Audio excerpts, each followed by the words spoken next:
কুড়িগ্রামের নাগেশ্বরী কেন্দ্রীয় শহীদ মিনার থেকে ডাকনিরপাট পর্যন্ত সড়কের বেহাল দশা। উপজেলার 7টি ইউনিয়নের হাজারো মানুষ এই সড়কে নিয়মিত চলাচল করলেও দীর্ঘ 8 বছরেও নেই কোনো মেরামত, যাতে বিভিন্ন সময়ে ঘটছে দুর্ঘটনা। কুড়িগ্রাম প্রতিনিধি MS সাগরের পাঠানো তথ্যচিত্রে বিস্তারিত থাকছে ডেস্ক রিপোর্টে। কুড়িগ্রাম সড়ক ও জনপদ বিভাগের এ সড়ক এখন মৃত ফাঁদ। অসংখ্য ছোট বড় খানাখন্দে ভরা সড়ক, অথচ 8 বছর ধরে হয়নি মেরামতের কাজ।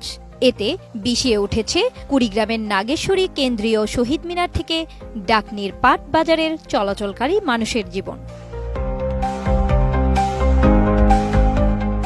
সড়কটি দিয়ে প্রতিদিন যাতায়াত করেন 7টি ইউনিয়নের হাজারো মানুষ, যার মধ্যে আছেন 2 শতাধিক শিক্ষার্থীও। ভাঙাচোরা সড়কে প্রায় দুর্ঘটনার শিকার হন তারা।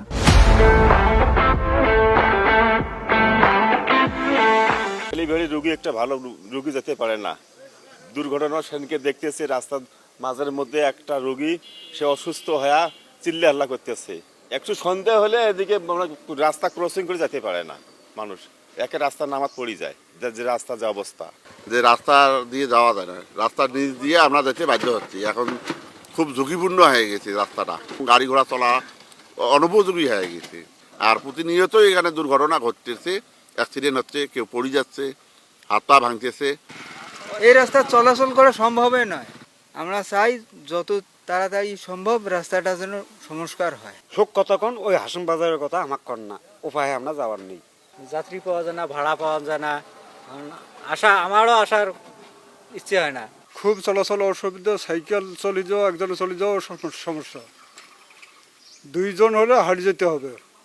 এবং এখন এই রাস্তাটা মেরামতের জন্য খুব জরুরি। সড়ক ও জনপদ বিভাগ বলছে, মেরামতের জন্য এই সড়কটির অর্থ বরাদ্দ রয়েছে, কাগজপত্র দেখে ব্যবস্থা নেওয়া হবে। এই দেখতে হবে, মানে আমার তো অত খেয়াল নাই, একবার দেখতে হবে যে ওইখানে কোনো প্রোগ্রাম নেওয়া আছে কিনা। হ্যাঁ নিয়েছে তো, এগুলো জনগণ সব নিয়ে যায়। ইটগুলো শুধু হবে কেন, কত জায়গা থেকে সাইন সিগন্যাল লাগাইছি। আপনার ওই যে নতুন রাস্তা করলাম, আপনার কতগুলো সাইন সিগন্যাল ছিল, সব তুলে নিয়েছিল, কেটে কেটে নিয়েছিল। এই প্রোগ্রাম হয়েছে এবার, আমি দেখে জানাবো। জান্নাতুন নাহার জেরি, ATN নিউজ।